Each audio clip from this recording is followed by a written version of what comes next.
Bismillahirrahmanirrahim. Assalamualaikum warahmatullahi wabarakatuh. Alhamdulillahirabbil alamin. Wassalatu wassalamu ala asrofil anbiya'i wal mursalin wa ala alihi washabihi ajmain, amma ba'du. Yang sama-sama kita hormati dosen kita yaitu Dr. Muhammad Yusuf MPD selaku dosen dengan mata kuliah Teknologi Pendidikan. Puji syukur atas kehadiran Allah yang mana pada kesempatan kali ini kita masih diberikan kesehatan. Salawat berangkaikan salam tak lupa pula kita panjatkan kepada junjungan kita Nabi besar Muhammad SAW dengan lafaz Allahumma sholli ala sayyidina Muhammad wa ala ali sayyidina Muhammad. Baiklah, langsung saja di sini saya akan mengerjakan atau menyelesaikan tugas saya, yaitu tugas UAS dengan MK Teknologi Pendidikan. Perkenalkan, nama saya Septiana Indriani Borugultom, semester 3 prodi PAIA. Di sini saya akan menjelaskan perbedaan antara sumber belajar dan media pembelajaran. Media pembelajaran adalah suatu media yang berfungsi untuk mempermudah dalam proses pemberian informasi, salah satunya pembelajaran. Sedangkan yang sama-sama kita ketahui, sumber pembelajaran dalam media ini yaitu belajar dari seluruh sumber yang bisa digunakan untuk mendapatkan materi atau dalam bentuk data, terus dalam rangka proses mencapai tujuan dari pembelajaran. Kemudian di sini saya juga akan menjelaskan tentang media pembelajaran. Media pembelajaran itu sangat berbeda dengan sumber belajar. Jadi menurut Hanifa, yaitu salah satu penelitian dalam pendidikan, berpendapat bahwa secara umum media pembelajaran itu digunakan segala sesuatu untuk mendapatkan pembelajaran sehingga dapat merangsangkan perhatian, minat atau pikiran dan perasaan peserta didik untuk mencapai tujuan dalam pembelajaran. Kemudian berpendapat hakikat media pembelajaran mencapai suatu tujuan yang berpendapat media pembelajaran adalah alat bantu apa saja media pembelajaran yang dijadikan sebagai penyalur atau pesan guna mencapai tujuan pembelajaran.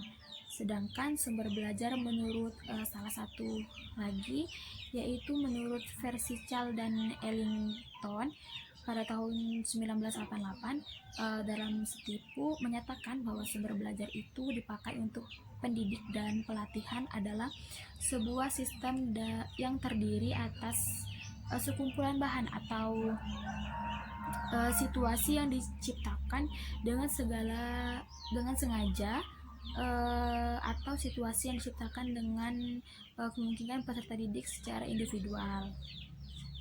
Kemudian di sini saya akan menjelaskan tentang sumber belajar. Kemudian sumber belajar itu secara umum pengertiannya adalah semua bahan yang dapat memberikan informasi baik berupa data, orang, wujud tertentu yang dipakai peserta didik dalam proses pembelajaran untuk mencapai suatu tujuan belajar atau kompetensi terbaru. Kemudian di sini juga saya akan menjelaskan langkah-langkah dalam mendesain atau merancang sumber belajar. Langkah-langkahnya yaitu yang pertama, langkah 1, mempelajari kurikulum, dan yang kedua, menetapkan kompetensi siswa yang hendak dicapai. Kemudian langkah yang ketiga, memilih dan menentukan materi yang akan disajikan. Kemudian materi yang keempat, memilih atau menentukan jenis dan sumber belajar untuk peserta didik. Kemudian yang kelima, mengembangkan sumber belajar, ya, dan yang keenam itu mengevaluasi sumber belajar. Kemudian di sini saya akan menjelaskan dari beberapa langkah-langkah tadi, yaitu yang pertama sebagai analisis kebutuhan. Jadi analisis kebutuhan ini adalah suatu kegiatan yang dilakukan untuk mencapai berbagai persoalan yang terkait dengan perancangan sumber belajar di sekolah berdasarkan tuntutan atau karakteristik setiap mahasiswa atau setiap siswa, baik itu sisi kurikulum, berbasis kompetensi, baik di sisi kompetensi yang harus dimiliki maupun dalam segi materi ataupun bahan, maupun dari segi yang disampaikan kepada anak atau peserta didik ini. Terus di samping itu analisis kebutuhan didasarkan atas masukan-masukan oleh para pengelola yang terlaksana atau di pelaksana pelajaran meliputi kepala sekolah, pengawas, guru, dan siswa. Kemudian yang kedua yaitu penetapan sumber belajar. Berdasarkan analisis kebutuhan yang ditetapkan, melakukan langkah-langkahnya, yaitu selanjutnya adalah menetapkan sumber belajar yang akan digunakan. Kegiatan ini dilakukan secara teori. Dengan cara teorinya sudah ditentukan, yaitu dengan hasil analisis kebutuhan yang telah dilakukan. Kemudian menyusun konsep dan konstruksi atau aplikasi serta implementasi konsep dan bentuk strukturnya yang akan disajikan atau dijadikan rujukan dalam penentukan sumber belajar. Kemudian pengembangan sumber belajar, ini yang ketiga. Yang ketiga ini adalah pengembangan sumber belajar yang dilakukan dengan cara mengkaji untuk sumber daya alam atau sumber daya pembelajaran, sumber pembelajaran yang digunakan untuk mempelajari selanjutnya hasil dari pengembangan tersebut. Dapat dijadikan pengembangan tersebut sebagai hasil gitu ya. Jadi hasil revisi ini kemudian menjadi rujukan untuk digunakan dalam kegiatan belajar mengajar. Kemudian yang keempat, ini yang terakhir dari beberapa syarat tadi, evaluasi sumber belajar. Evaluasi yang sama-sama tadi kita ketahui yaitu adalah mengevaluasi dari semua yang telah dipelajari oleh siswa atau peserta didik tadi.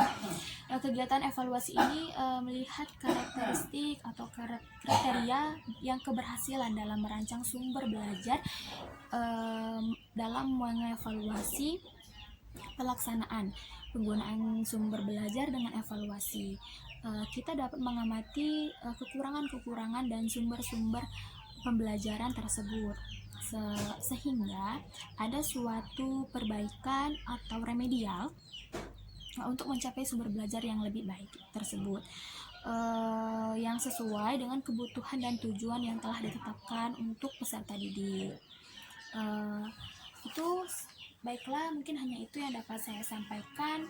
Kurang dan lebihnya saya mohon maaf. Saya akhiri. Wallahul muwaffiq ila aqwamit thoriq. Wassalamualaikum warahmatullahi wabarakatuh.